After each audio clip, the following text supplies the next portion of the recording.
Okay, y'all, I have picked, and y'all see I got them all laid out in here, kind of spread apart.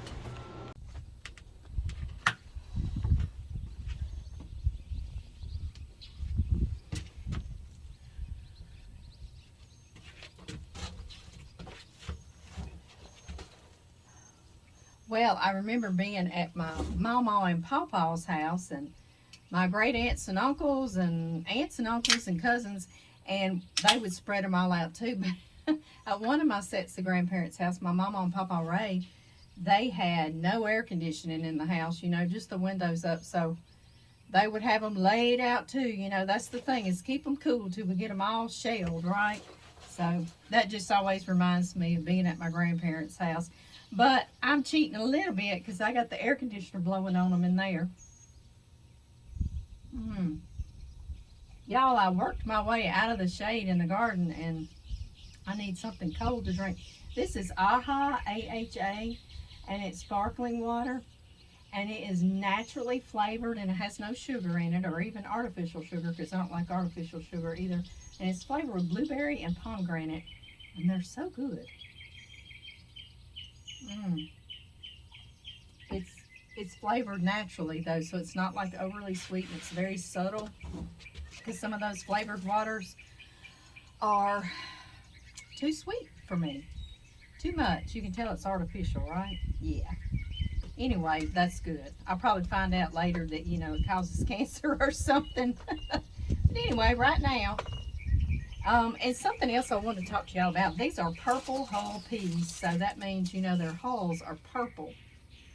Aren't they pretty? And the more you shell them, your thumbs and your thumbnails will turn purple. They will be dyed by the time you get through with it. I remember sitting for hours and hours, even at my friend's house next door. They would, Mom and Daddy's got us shelling peas, and you want to hang out? I'd be like, okay, so I'll be shelling peas.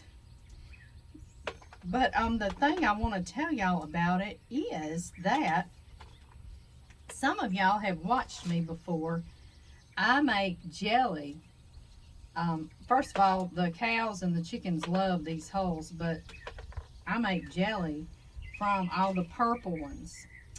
And you think, and not the peas, just the throwaway, the hull. Yeah, and I know you think, no way does that taste good. And I'm here to tell y'all, I promise you, it tastes good. And I make it just like I do with my other jellies. I just add some sugar and some pectin, because of course these hulls have no pectin to make it gel.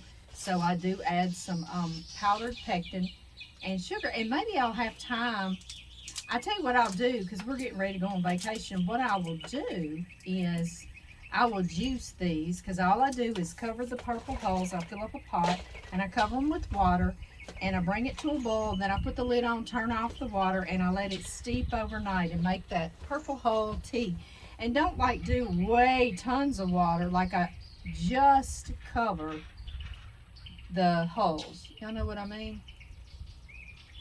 So anyway, that's what I do, and it is so good. And if I had to say what it is flavored like, it tastes a whole lot like plum jelly. And I really wonder where it came from or when it came about. And I would think maybe during the Depression or something, when you possibly didn't have berries, but you took anything and everything and you made something from it. So I don't know. I've never looked up, tried to find the origin of purple hull jelly, but it's so good. And when I share it with people, they just exclaim about how does that taste good. So I hope to do that with y'all. Like I say, I'll juice these before we go on vacation. And then when I come back, if you make any juice from a berry or anything, you can freeze it. And then if you've got time later, even if it's winter time, then you can make jelly. And that's what's real good about that, because the summer you might be doing more stuff, putting other stuff up, but you can always make jelly during the winter, and I love that. And I do a lot of times. But yeah, we're getting ready to go on vacation. John and I and our boys, Blake and I were just talking about it the other day. We act like we're never coming back to the house again. Y'all know what I'm talking about? We will work until the day we're driving away. We're going to be so tired, so ready for a vacation. We work harder than we normally do, like thinking we got to take care of everything. And like I have to get these peas in, and I got to get them put up, which means you blanch them and freeze them. But John's got fields to bush hog. Blake's got work to be done. And he said Amanda's the same way, that she'll be in the house just mopping herself out of the house, washing that last load of clothes, everything, trying to get ready. But I guess that's just preparing, right? I guess so. I don't know.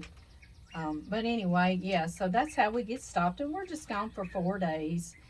And I've had a lot of people say before that we shouldn't say we're going on vacation, because that'd be a good time for somebody to come break in or something. And I think, ooh, I really hope they're watching now, so they can hear. Please don't do that, because our house is not empty while we're gone. We have our nephew Joshua. He's in his 30s, mid 30s, and he loves guns. And so, no, that would not be good. And then we also have someone else house sitting. It is our youngest son, John Tyler's childhood best friend, and best friend now till this day. He's the Uncle Brock to Ashley, the little their child, Tyler and Katie's little girl. He's family, and so he also house sits here, and he and Joshua are good friends as well. And so they stay up all hours of the night gaming. And so, yeah, that would so not be a good idea. And I don't want people to die just because me and John went on vacation. So, anyway, yeah. Oh, and we also, when you leave to go on vacation, all you have to do is call your local police department and ask them to patrol your home once or twice a day. And these do around here, and I always commend them. I'm always so thankful for our local police departments, because they do that. And they just will come, and they drive around and walk around and make sure everything's okay. Some of them have even texted us and let us know, or ask a question about something going on at the house, and is that okay? And I mean, they're just awesome. Our local police departments are awesome. Marion and Farmerville, they're wonderful. So anyway, I appreciate them very, very much. And I appreciate all of our house sitters very, very much. They take care of Jax and Minnie inside, and let my chickens in and out and keep them watered. And Brock is used to farming for his own dad, so he any fence that needs fixing or anything that goes on with the cows, he's able to take care of while we're gone. And we're very thankful to have them, or we wouldn't ever be able to leave. Y'all know that. It's hard to leave the farm, and certain times of the year we just can't. But this is summertime, and our pastures are full of grass, and we're so thankful. And so we are able to slip away just for a few days. We don't stay gone long periods of time, because we just don't have it anymore, right? But just a little bit is a little something, and it's good. I'm saving all my purple holes. Some of them, like I'm getting ready to be gone, and this one's starting to turn purple, but the peas are filled out all the way. So I go on and I pick it, because if I get back, it's going to be dried up. It's going to be ready for seed only.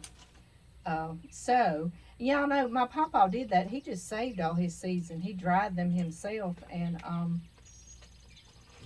used that to plant with the next year. Didn't go buy seed. I would give anything, or most anything, to have some of his seeds. Wouldn't that be wonderful? Heirloom, right? Yeah. It would be terrific.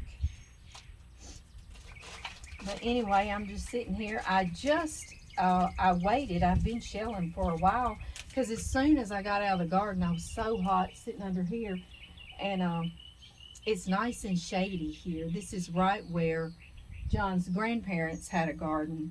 And our garden used to be twice that big. It went on back, but John took it in and made pasture out of it, and shortened up my garden. But I'm not really complaining.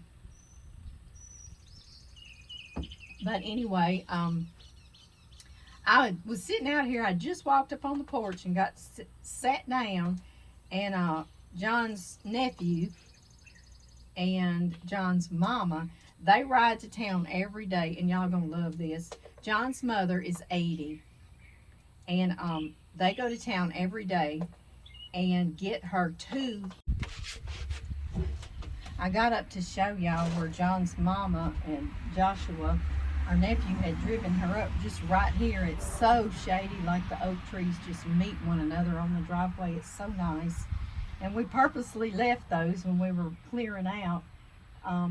This oak tree that's right out here has got a fence post sticking out of it, and I love it because John's papa had fencing right here. Let me see if I can show y'all real quick. Y'all probably can't see it. Do y'all see that fence post sticking out of that tree? It just grew in there. A lot of times you would just use some of your trees to be areas where you started your fencing and such. So anyway, that's what his papa had done. But anyway, yeah, I don't know where the camera cut off, because when I got up to show y'all the driveway, my cameras weren't going. Urgh, so aggravating. I don't know why.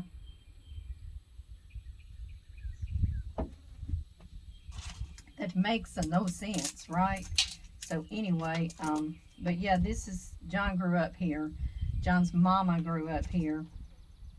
And John's grandfather grew up here. He had to date a girl that it took him 3 days to drive his horse and buggy to go see. Now, is that something? She lived up toward, oh, I don't want to tell a tale. Maybe Spearsville or Bernice area. Oh, I'm going to have to ask John's mama again. I don't know. Anyway, she had already passed away when I started dating John, but his papa was still around. He was 90, and he lived to be 95. Right out here on this farm. That's awesome. And he grew up here too, down the road. I'm not sure if all of y'all heard that or not. And they had a garden right there, same place. These oak trees were much smaller then and did not cast as much shade. I'm so thankful for these oak trees now. So thankful. I had to look back at the garden because y'all have been passing it for 2 days now, seeing purple hulls hanging, and I'm loving seeing that I got them all out of the garden.